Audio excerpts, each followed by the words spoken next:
Tikulandeni ndzilobu uno mu program ene ya Hymns of Hope imene imakufika ni pano pa VNV Media TV Sunday ndzilobu uno.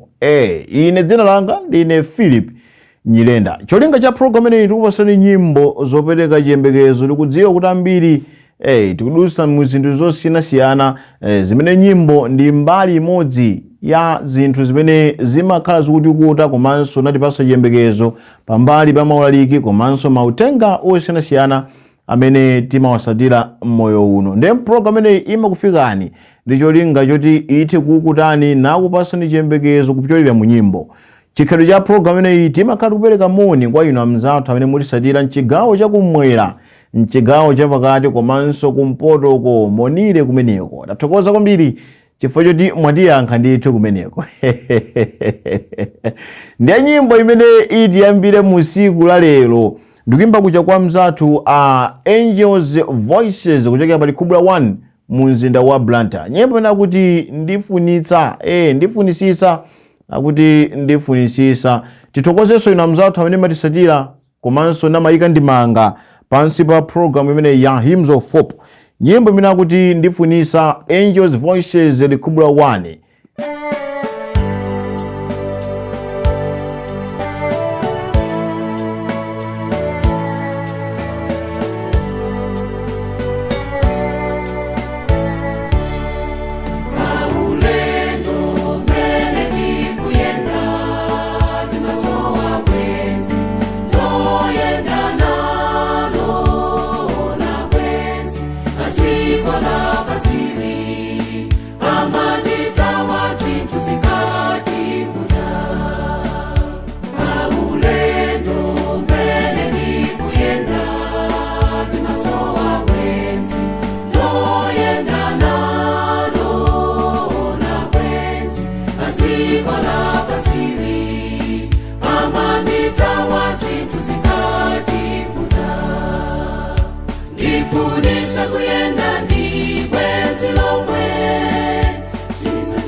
Kuimba kumeneko kwa Angels Voices kuchokera kumpingo kwa Likubula 1 mu mzinda wa Blantyre.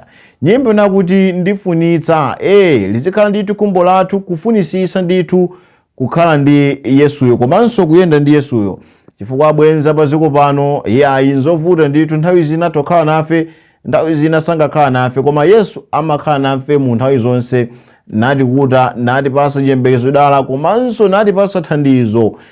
Abwenza atha kupasa thandizo nkunena ndithu kuti mwaona ndikuwathandiza ndine, ndikuwadyesa ndine, koma Yesu sachita zimenezo. Akabwera mu nthawi imene ife taphinjika amatipasa ndithu zoyenerekezazo, natipasa ifeyo nathandizika. Titokoza kwambiri chifukwa cha mayimbiro amenewo komanso uthenga wamphamvu kwambiri. Nyimbo yosatira imene itifikenso program imeneyi ndikuimba kucha kwa Kamwana Family. Nyimbo nakuti kodi Yesu asamala. Titatha ndithu kufunisisa kuyenda ndi Yesu ndipo tayenda naye, ndiye tikuzifunsana mafunso, kodi Yesuyo asamala? Tatiyeni tione nyimbo imeneyi Kamwana Family.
Kuyimba kumeneko kwa Akamwana family kutiyankhira ndi tufunso limene akuti kodi Yesu asamala. Kuyicha kuimba mwanthetemya kwambiri kuti oh yes. Inde amasamala nditate ndithu wafuko komanso nditate amene amasamala inu ndi ine natipasa zonse zimene tisowekere moyo wathu.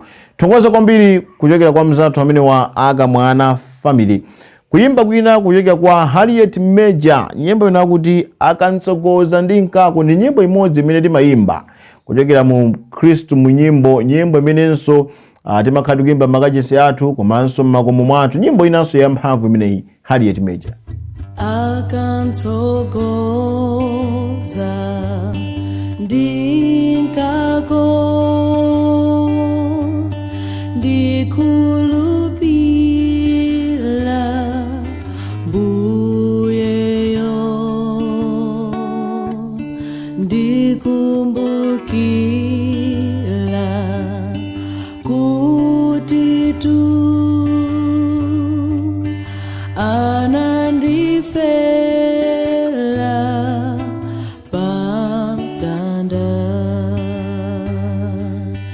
Yesu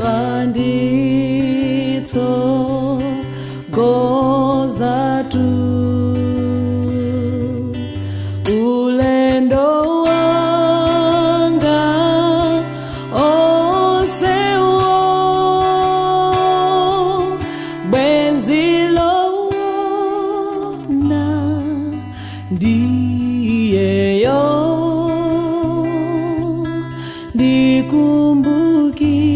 ndikumbukila mtandao ndikonda mau akewo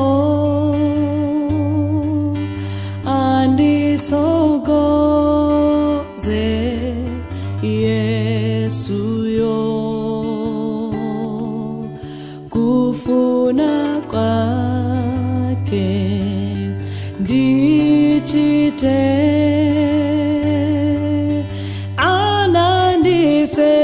anandifela pamtanda Yesu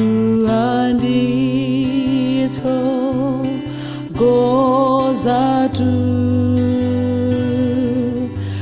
ulendo wanga onsewo bwenzi lona ndiyeyo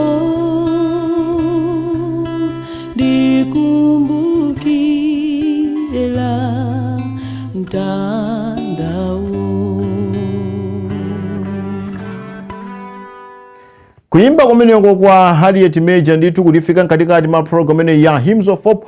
Kwa ino amene mwangu tipeza kumene timapempha kuti musayiwale kuchita subscribe channel chimenechi cha VNV Media TV. Ndicho linga choti ma program angani mupitirize kuonera komanso kudalisika ndi zonse zimene timakhala nazo pa channel chimenechi cha VNV Media TV, kuphatikizirapo program ene ya Hymns of Hope imene nkhani ndi nyimbo komanso nyimbo zake zopereka chiyembekezo ndi mauthenga amene timakhala tikugawana pano kupyolera mu nyimbo zimene tikudalisika mu sabata imeneyi. Nyimbo inanso imene itifike pano ndikuimba kucha kwa gulu la The Harps, nyimbo imene akuti misonzi, yakuti Mulungu azayichotsa misonzi ifa nthenda zonse zapadziko pano. Nyimbo imeneyi anayimba na mzathu The Harps, chifukwanso tikamawerenga mawu a Mulungu amatiuza kuti alipo tsiku lina limene misonzi yonse Mulungu azayipupute pamaso pawo, ndipo imfa sizakhalaponso, sipazakhala kulira zopweteka chifukwa zakalezo zizakhala kuti zapita. The Harps.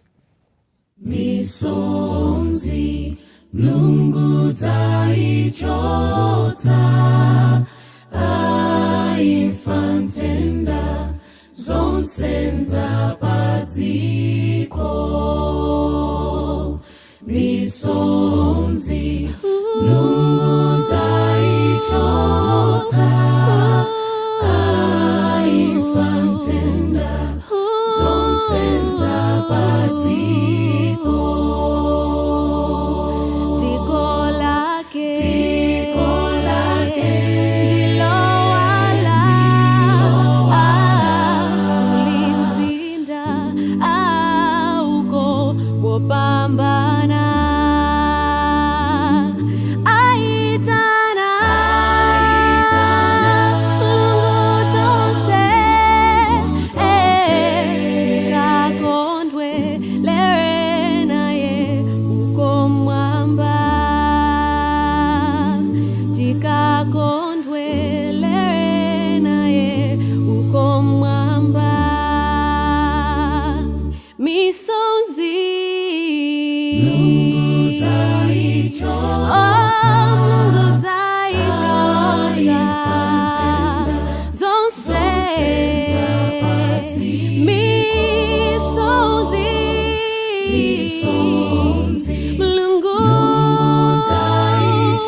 Abenzi onse tinalekana nao, zakomana nao nenero,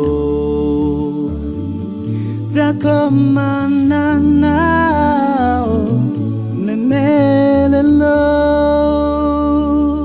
misonzi Mungu taichota,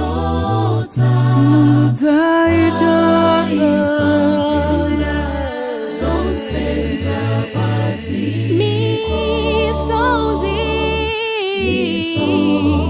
Mungu taichota, zonse zapatiko, ziko lake ndilo wala kulimzinda aungo upambana aitana lungu tonse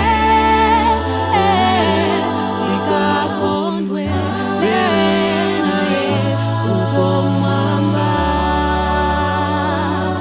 tikakondwe renae uko mwamba.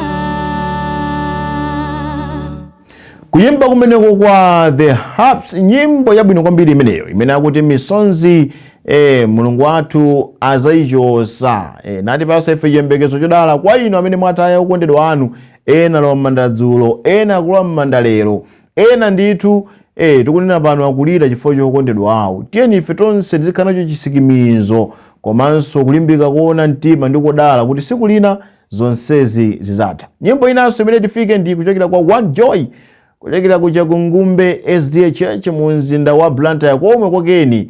Nyimbo imene akuti mtsogolere Ambuye, ndipempho ndithu kupempha Mulungu kuti ayi mu zonse zimene Ambuye ndikupanga inu musogolere. Kaya ndifuna ndipange chani, kaya ndi business, kaya ndapeza nzanga wapo kwati, kaya ndifuna ndiyambe ntchito, kaya ndadzuka, kumpempha Mulungu kuti atsogolere zonsezo zimakhala ndithu zopambana. Nzeru tikagwiritsa ntchito za Mulungu wathu wakumwamba, ife ni mupempha iye kuti atipase nzeru zimenezo azatininkhana nazo nadalisa ifeyo naona zipambano kupyolera kusogozera Mulungu wathu wakumwamba.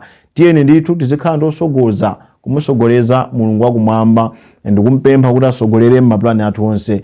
Amzathu a One Joy. Mbuye tsokoleleni, wino banjira, nipeza mundendele, nizatala okondwa,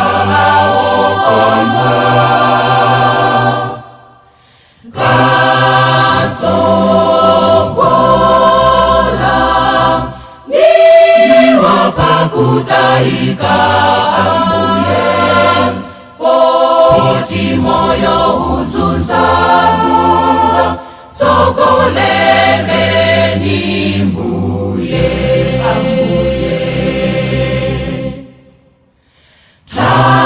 tamvelangani ilu, ndikavutika moyo, mukakhala pafupi, silivao makantu,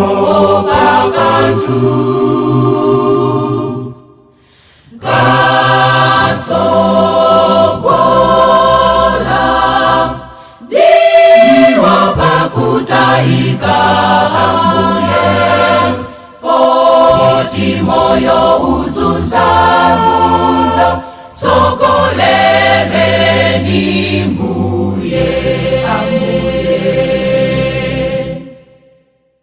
Sokole mpaka komwe kutatera zofuta zikolola usana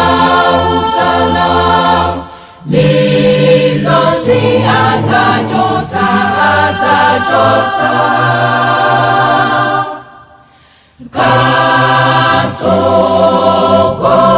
katsokola niwo pakutaika ambuye oti moyo uzunza sokoleleni mbuye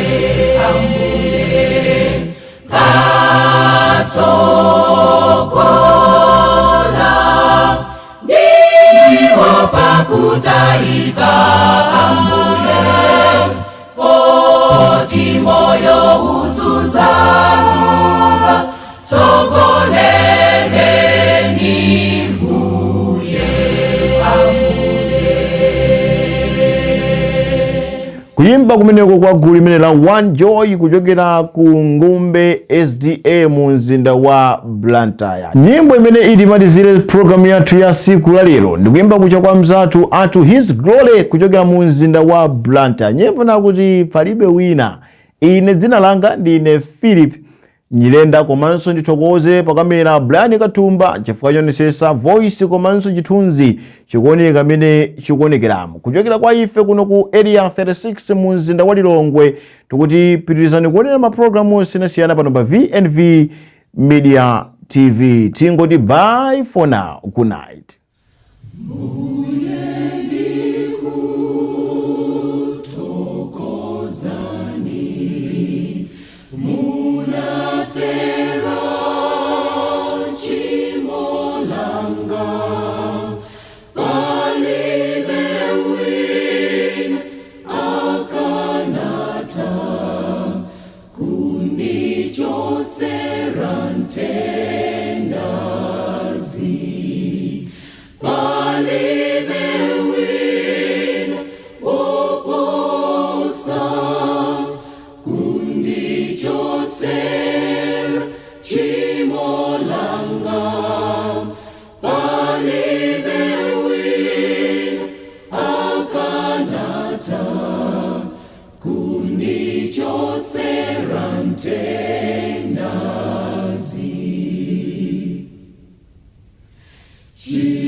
Joseph